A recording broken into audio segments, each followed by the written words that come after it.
Eighth pay commission ఒక క్వశ్చనీర్ని విడుదల చేసింది. మై జీఓవి ఇన్ ఆ పోర్టల్లో పెట్టింది. అదే రకంగా అందరినీ దాన్ని చదివి అక్కడే రిప్లైస్ క్వశ్చనీర్కి ప్రతి క్వశ్చన్కి 200 వర్డ్స్ మించకుండా రిప్లై ఇవ్వమని చెప్తుంది, మీ కమెంట్ ఇవ్వమని చెప్తుంది.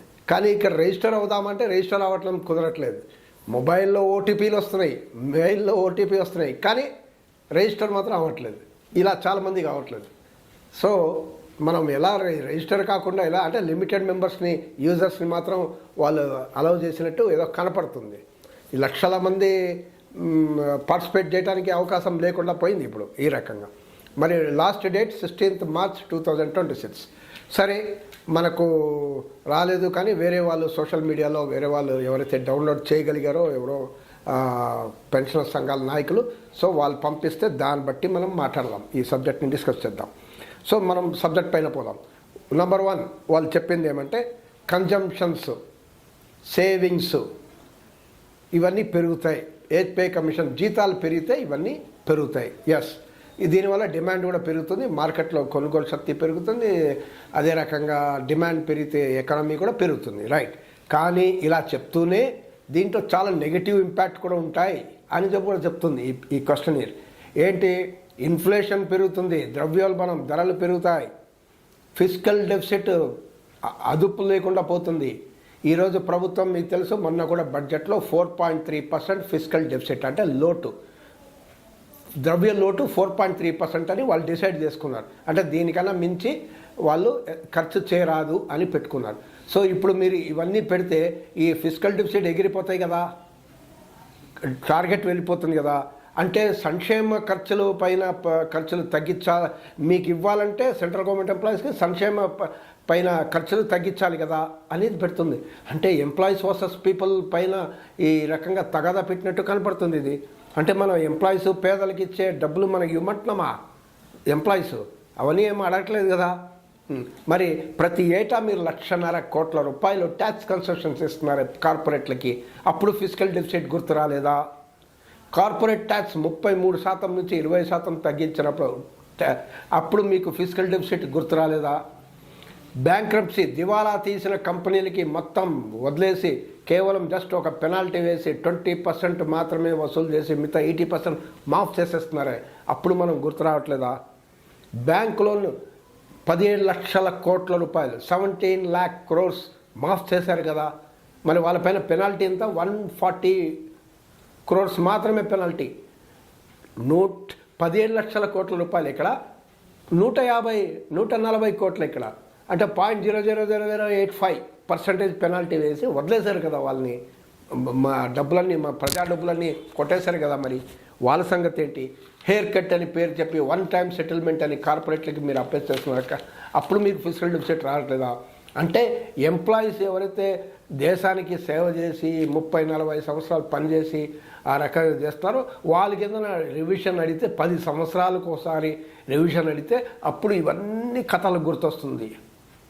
డెఫిసిట్, సంక్షేమం ఇవన్నీ. అంటే నిత్యం మీరు 1,00,000 కోట్ల రూపాయలు ఒక ఏకర్కి రూపాయి అని కార్పొరేట్లకి దారాదత్తం చేస్తున్నారు భూములు, అప్పుడు కరెంటు ఛార్జీలు మాఫ్ చేసేస్తున్నారు, అప్పుడు ఇవన్నీ ఇన్ని చేస్తున్నారు. మరి ఇంకో పాయింట్ కూడా ఉంది. మీరు ఇప్పుడు అంటున్నారు కదా దేశం మనం 4th largest ఎకనామీ, డబ్బాలు కొట్టుకుంటున్నాం కదా. మరి ఏంటి ఇంకా కొద్ది సంవత్సరాలు 3rd largest ఎకనామీ అవబోతున్నాం, జర్మనీని ఓవర్టేక్ చేసి అంటున్నారు కదా. మరి ఫాస్టెస్ట్ గ్రోయింగ్ ఎకనామీ అంటున్నాం కదా, ఇండియా రైసింగ్ అంటున్నాం కదా. మరి రైసింగ్ అంటే ఇంకెందుకు ఈ క్వశ్చన్ ఎందుకండి? వీఆర్ జబర్దస్త్ కంట్రీ కదా మనం, ఇంకెందుకు? మంచి రికమెండేషన్ ఇవ్వండి, మంచి జీతాలు ఇవ్వండి ఎంప్లాయీస్కి, పెన్షనర్స్కి మంచి పెన్షన్ ఇవ్వండి, ఇవన్నీ ఎందుకు అంటే ఇప్పుడు మీరు అర్థం చేసుకోవాలి. తర్వాత నెంబర్ 4 క్వశ్చన్లో అది ఒక మాట్లాడింది జాబ్ సెక్యూరిటీ గురించి. ఎంప్లాయీస్కి ఏమో ఇంక్రిమెంట్ వస్తుంది, ప్రమోషన్ వస్తుంది, మెడికల్ అలవెన్స్ ఇస్తుంది, మీకు డిఏ ఇస్తున్నాం, రిటైరల్ బెనిఫిట్స్ ఇస్తున్నాం, అన్నీ ఇస్తున్నాం. ప్రైవేట్ సెక్టార్తో పోల్చి ఎలా మార్చాలి అంటున్నారు వాళ్ళు. ప్రైవేట్ సెక్టార్లో ఇవన్నీ లేవు, మీకు ఇవన్నీ వస్తున్నాయి. సో ప్రైవేట్ చట్టాలతో పోల్చుకొని విసావిస్ మనం ఈ రికమెండేషన్స్ ఎలా ఇవ్వాలి అంటే తగ్గిస్తారా? సెంట్రల్ గవర్నమెంట్ ఎంప్లాయీస్ బెనిఫిట్స్ని తగ్గిస్తారా అనే అనుమానాలు దీంట్లో కనపడుతుంది. అంటే ఇంకోటి అంటున్నారు, గవర్నమెంట్ జాబ్ ఉంది, ఇది గవర్నమెంట్ సెక్టర్, గవర్నమెంట్ జాబ్ అసంఘటిత రంగం 94% ఇన్ఫార్మల్ సెక్టార్ ఉంది, గిగ్ సెక్టార్ ఉంది. అమెజాన్, జెప్టో, జొమాటో, స్విగ్గీ వీళ్ళంతా ఉన్నారు. గిగ్ సెక్టార్ ఉంది. సో ఈ గిగ్ రంగం ఇక్కడేమో జీతాలు పెరిగితే దీని ఎఫెక్ట్ ఆ సెక్టార్ పైన ఎలా ఉంటుంది, ఇంపాక్ట్ అనేది కూడా ఈ క్వశ్చన్లు అడుగుతుంది. అంటే మీరు ఇంపాక్ట్ వస్తే రానియండి, సెంట్రల్ గవర్నమెంట్ ఎంప్లాయీస్ వాళ్ళకి జీతాలు పెంచమంటున్నారు కానీ మిగతా వాళ్ళకి జీతాలు తగ్గించమని అనట్లేదు కదా. కాంట్రాక్ట్ వర్కర్స్ కూడా పెంచండి. 8,000 ఎందుకు, 10,000 ఎందుకు, వాళ్ళు కూడా 20,000-30,000 ఇవ్వండి జీతాలు, అంతే కదా. వాళ్ళు వర్కర్స్ కదా, ఆల్ వర్కర్స్ ఆర్ ఈక్వల్ కదా, వాళ్ళకి ఇవ్వండి. గిగ్ సెక్టార్ కష్టపడి పనిచేస్తున్నారు, వాళ్ళకి ఇవ్వండి బెనిఫిట్స్. అంతేగాని మీరు గవర్నమెంట్ సెక్టార్ లెవెల్లో వాళ్ళని రేజ్ చేసే బదులు వాళ్ళ లెవెల్లో సెంట్రల్ గవర్నమెంట్ని ఎంప్లాయీస్ని తీసుకొద్దామని ఉద్దేశమా? ఈ క్వశ్చన్ చూస్తే అట్లా కనపడుతుంది మనకు. అదే ఇంకోటి అన్నారు, ఇంక్రిమెంట్, డిఏలు, ప్రమోషన్లు ఆల్రెడీ వస్తుంది కదా మీకు, మరి ఫిట్మెంట్ ఫ్యాక్టర్ ఎలా ఇవ్వాలి మీరు? మీకు ఆల్రెడీ ఇవన్నీ వస్తున్నాయి. ఎవరి ఇయర్ ఇంక్రిమెంట్ వస్తున్నాయి, ఎవరి ఇయర్ డిఏ వస్తున్నాయి 2 సంవత్సరాలకి, రెండు సంవత్సరాల్లో 2 సార్లు. ప్రమోషన్లు అప్పుడప్పుడు వస్తూనే ఉన్నాయి. మరి ఏంటి ఫిట్మెంట్ ఫ్యాక్టర్లు ఎలా ఉండాలి? అంటే ఆల్రెడీ మీకు వచ్చేస్తున్నాయి కదా బెనిఫిట్లు, రివిజన్లు, మళ్ళీ ఎందుకు అని అడిగే బదులు ఎలా ఉండాలి అని ఆ రకంగా ఒక దొంగతీరు క్వశ్చన్ అనేది కనబడుతుంది. ఇంక్రిమెంట్స్ గురించి కూడా మాట్లాడారు. క్వశ్చన్ నెంబర్ 9 ప్రతి సంవత్సరం ఇస్తున్నాం, లేదు ఇట్లా కాదు, different scale, different time periods ఇస్తే ఎలా ఉంటుందని క్వశ్చన్ మీరు ఇస్తున్నారు. అంటే ఒక స్కేల్లో ఇయర్లీ కాకుండా 3 ఇయర్స్కి ఒకసారి, ఒక స్కేల్లో 2 ఇయర్స్కి ఒకసారి, ఓ స్కేల్లో 1 ఇయర్కి ఒకసారి అలా ఇస్తే ఎట్లా ఉంటుంది అనేది ఈ క్వశ్చన్ ఇస్తున్నారు. అంటే ఇంక్రిమెంట్ ఇక ఎవ్రీ ఇయర్ రాదా అనే ఒక డౌట్, అనుమానం అనేది ఈ క్వశ్చన్ ద్వారా కనపడుతుంది. అలవన్సెస్ హెచ్ఆర్ఏ వస్తుంది, టీఏ వస్తుంది, ఎన్డీఏ వస్తుంది, ఎన్హెచ్ఏ వస్తుంది, conveyance allowance, risk allowance, uniform allowance, ఇన్ని అలవన్స్లు ఉన్నాయి కదా. అబ్బో చాలా అలవన్స్లు ఉన్నాయి. మీకు టర్మ్స్ ఆఫ్ రెఫరెన్స్లో రాశారు అలవన్స్లు ఎక్కువ ఉన్నాయి, వీటిని మేము సమీక్షిస్తాం అనేది, సమీక్షించాలి అని టర్మ్స్ ఆఫ్ రెఫరెన్స్లో రాసింది. మరి ఇన్ని అలవన్స్లు ఉన్నాయి, దీన్ని ఎలా చేద్దాం, కెఫెటేరియా అప్రోచ్ చేద్దామా అనేది ప్రపోజల్ అని పెట్టింది. కెఫెటేరియా అప్రోచ్ అంటే అది కొన్ని సెంట్రల్ పబ్లిక్ సర్వీస్ ఎగ్జిక్యూటివ్స్కి ఉందంట. కెఫెటేరియా అంటే మీ బేసిక్ పేలో లిమిట్ పెట్టేస్తారు. బేసిక్ పే 50,000 అనుకోండి, దాంట్లో లిమిట్ 20%, 25% అంటే 10,000 లేదంటే 15,000 అంతే మీకు అలవన్స్లు ఉంటాయి. ఈ అలవన్స్ ఏ అలవన్స్ కావాలంటే చూసుకో, 15,000లో ఏ అలవన్స్ కావాలంటే తీసుకో. నువ్వు టీఏ తీసుకుంటావా, డిఏ తీసుకుంటావా, రిస్క్ అలవన్స్ తీసుకుంటావా, యూనిఫామ్ తీసుకుంటావా, ఏది సీలింగ్ అయితే ఉంటుంది, మ్యాక్సిమం సీలింగ్, దాని లోపలనే అలవన్సెస్ ఉండాలి. అంతేగాని మీ ఇన్ని అలవన్సెస్ ఉండడానికి వీల్లేదు అనేది ఆ రకంగా ఉద్దేశంతో ఈ క్వశ్చన్ అనేది కనబడుతుంది. చూడండి, పెన్షన్ గురించి కూడా ప్రస్తావన వచ్చింది. పెన్షనర్స్ ఒకప్పుడు 14 లక్షలు, 15 లక్షలు, ఈరోజు 70 లక్షలు అయిపోయారు. భారం, బడ్డన్ అని రాస్తున్నారు. బడ్డన్ అంట దేశం పైన భారం, దేశ బడ్జెట్ పైన భారం. కష్టపడి మీకు సేవలు అందించి దేశాన్ని ముందు తీసుకుని వస్తే ఈ స్థాయి వరకు ఇప్పుడు వాళ్ళు భారం అయిపోయారు ఎక్కువ రోజులు బతికితే. అన్ఫండెడ్, అందుకే టర్మ్స్ ఆఫ్ రెఫరెన్స్లో కూడా మీరు చూస్తే అన్ఫండెడ్ అని రాస్తున్నారు. అన్ఫండెడ్ ఇది పెద్ద ఇన్సల్ట్ అని pensioners, all India retired railwaymen federation లాంటి, నేషనల్ ఎన్సీసీపీఏ లాంటి సంఘాలు, సెంట్రల్ గవర్నమెంట్ సంఘాలు అందరు క్రిటిసైజ్ చేస్తున్నారు. ఈ అన్ఫండెడ్ అనే మాట తీసేయాలని. అదే రకంగా ఇక్కడ కూడా అంటున్నారు ఫిజికల్ డెఫిసిట్ అఫెక్ట్ అవుతుంది. ఇంతమంది పెన్షనర్లకి మేము పెన్షన్ పెంచేస్తే మరి ఫిజికల్ డెఫిసిట్, లోటు బడ్జెట్ మేము ఇదైపోతాం, మేము దాటేస్తాం. సో లోటు టార్గెట్ని మేము అధిగమించలేము. సో దీని గురించి చేయాలి అంటున్నారు. మరి అందుకే వ్యాలిడేషన్ ఆఫ్ పెన్షన్ అని ఓ బిల్లు పాస్ చేశారు పార్లమెంట్లో. అంటే పాస్ట్ పెన్షనర్, ప్రెసెంట్ పెన్షనర్. 1/1/2006 తర్వాత ఎవరైతే రిటైర్ అవుతారో వీళ్ళు కొత్త పెన్షనర్, ప్రెసెంట్ పెన్షనర్. దానికన్నా ముందు రిటైర్ అయ్యే వాళ్ళంతా పాస్ట్ పెన్షనర్. అలా ప్రతి పే కమిషన్కి ఇలా ప్రెసెంట్ అండ్ పాస్ట్ అలా తీసుకుని వచ్చేస్తే అప్పుడు పాస్ట్ వాళ్ళకి ఒక పెన్షను, కొత్త ప్రెసెంట్ వాళ్ళకి ఒక పెన్షన్. అంటే పాస్ట్ వాళ్ళకి ఏం లేకుండా ఫ్రీజ్ కూడా చేసే అవకాశాలు కూడా కనపడుతున్నాయి. మరి దీంట్లో పెన్షన్ మాట్లాడుతున్నారు కానీ ఎన్పిఎస్, యూపీఎస్ గురించి మాట్లాడలేవు. ఎందుకంటే ఎన్పిఎస్, యూపీఎస్ వాళ్ళందరూ కోరుతున్నారా? ఈ లక్షల మంది యంగ్ కార్మికులు, జెన్జీ కార్మికులు వాళ్ళు అడగట్లేదు కదా, వద్దంటున్నారు కదా.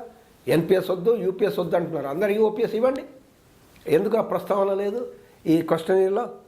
అంటే ఈ పెన్షన్ అనేది ఒక చారిటీ లాగా అనుకుంటున్నారు. ఇది deferred wage, it is not charity అని సుప్రీం కోర్టే చెప్పింది. కాబట్టి పెన్షన్ మీద ఒక సపరేట్ వీడియో అనేది ఇంకోసారి నెక్స్ట్ టైం చేస్తాం. దాంట్లో ఇంకా డీటెయిల్గా దానిపైన డిస్కస్ చేద్దాం. డిఏ పైన కూడా చర్చ వచ్చింది. ఇప్పుడు డిఏ ఏంటి? CPI linked consumer price index ప్రకారం అనేది ఇస్తున్నారు. అంటే వినియోగదారుల సూచిక ప్రకారం ఒక పాయింట్ పెరిగితే ఇక్కడ % డిఏ అని పెరుగుతుంది. 4 పాయింట్ పెరిగితే 4, 3 అయితే 3 ఇలా పెరుగుతుంది. ఇప్పుడు ఏమంటున్నారంటే ఇలా కాకుండా సంఘటిత సంఘ రంగం ఉంది, 6% సంఘటిత సంఘం ఇండియాలో, ప్రైవేటు పబ్లిక్ సెక్టర్ అన్ని కలిపితే వాళ్ళ వేజ్ గ్రోత్ ఎలా ఉంది చూసుకొని దాని ఫ్యాక్టర్ కూడా తీసుకొని ఈ సిపిఐ కన్జ్యూమర్ ప్రైస్ ఇండెక్స్ నుంచి కూడా మొత్తం 100% తీసుకోకుండా కొన్ని తీసుకొని ఇవి రెండు తీసుకొని డిఏ ఇస్తే ఎట్లా ఉంటుందని క్వశ్చన్ మార్క్ వేస్తుంది. దీని అర్థం కాలేదు. తర్వాత ప్రొడక్టివిటీ లింక్డ్ బోనస్ పైన కూడా చర్చ ఉంది నంబర్ 17 క్వశ్చన్లో. దాంట్లో ఏమంటున్నారంటే అందరికీ ప్రొడక్టివిటీ లింక్డ్ అంటే ఏంటి? పర్ఫార్మెన్స్ రిలేషన్ ఉండాలి, అంటే వ్యక్తిగత పర్ఫార్మెన్స్ బట్టి ఇవ్వాలి. ఎవరు వ్యక్తిగతంగా పర్ఫార్మెన్స్ ఉంటే దాన్ని బట్టి ఇవ్వాలి. కానీ మనం చూస్తున్నాం రైల్వేస్ కానీ, పోస్టల్ కానీ, డిఫెన్స్ కానీ చాలా రంగాలు సెంట్రల్ గవర్నమెంట్లో ఇదంతా గ్రూప్ వర్కింగ్ ఉంటుంది. వ్యక్తిగతంగా చేస్తే ఏం కాదు, గ్రూప్ వర్కింగ్ చేస్తేనే ఆ అవుట్పుట్ అనేది వస్తుంది, ఆ ప్రొడక్షన్ వస్తుంది. కాబట్టి ఇది పిఎల్బి పైన ఎసరు పెట్టే ఒక క్వశ్చన్ లాగా కనపడుతుంది.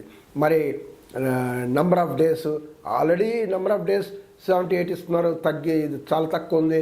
ఇన్ని సంవత్సరాల నుంచి 78 ఇస్తున్నారని central government employees, railway employees మొత్తుకుంటున్నారు, పోస్టల్ ఎంప్లాయీస్ మొత్తుకుంటున్నారు, డిఫెన్స్ వాళ్ళ స్టాండర్డ్ అవే వస్తున్నాయి, పెరగట్లేదు కదా, నెంబర్ ఆఫ్ డేస్ పెరగట్లేదు, ప్రొడక్షన్ పెరిగినా పెరగట్లేదు. సో అది వాళ్ళ బాధ ఉంటే అసలు దీన్నే ఎగదొబ్దామనే పాయింట్ కూడా దీంట్లో కనపడుతుంది.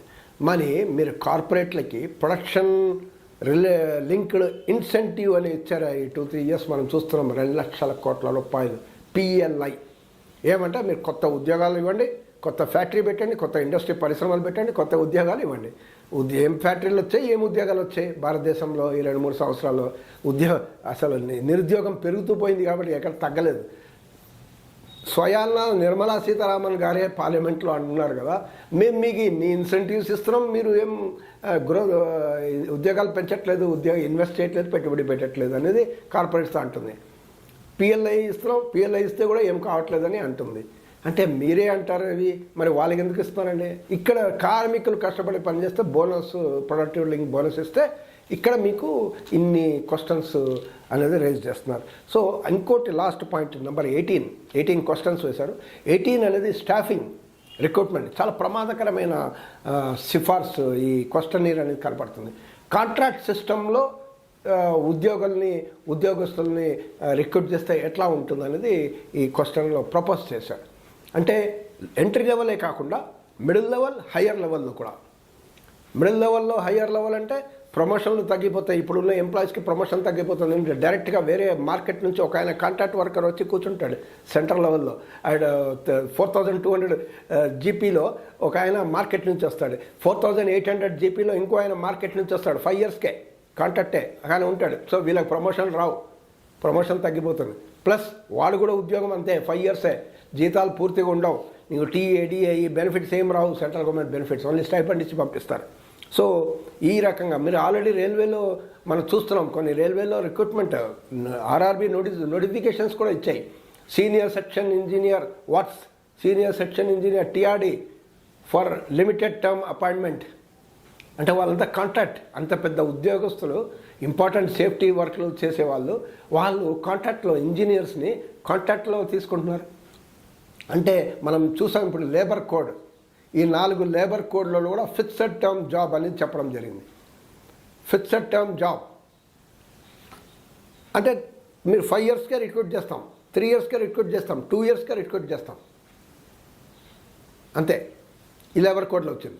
అదే రకంగా గ్రాట్యుటీ రూల్ని కూడా మార్చుతామంటున్నారు. గ్రాట్యుటీ రూల్ మార్చడం అంటే ఒక్క 1 ఇయర్ పని చేస్తే కూడా మేము గ్రాట్యుటీ ఇస్తామంటున్నారు. ఇది వినటానికి బాగుంది కదా. అంటే దాని మీనింగ్ ఏంటి? యాక్చువల్లీ మేము 1 ఇయరే ఇస్తాం జీతం, ఉద్యోగం 2 ఇయర్సే ఇస్తాం, అప్పుడు మీకు గ్రాట్యుటీ ఇంటికి పంపిస్తాం అని చెప్పే మీనింగ్ అది. సో బెనిఫిట్ కాదు ఇది. సో జాబ్ సెక్యూరిటీని ఖతం చేయడానికి ఇది ఇండైరెక్ట్గా ప్రైవేటైజేషన్ వైపు తీసుకుని వెళ్ళేటట్టు క్లియర్గా ఈ క్వశ్చన్ అనేది, స్టాఫింగ్ క్వశ్చన్ అనేది కనపడుతుంది మనకు. ఈ క్వశ్చనీర్ అన్నీ చూసి ఇప్పుడు డిస్కషన్ చూస్తే ఏం సూచిస్తుంది చెప్పండి? ఖతర్నాక్ ఉందా, ఇది ఖతరా ఉందా? మీరు చెప్పండి, మీరే ఈ కమెంట్ బాక్స్లో రాయండి. మీరు ఈ వీడియో నచ్చితే లైక్ చేయండి, షేర్ చేయండి, కమెంట్ చేయండి.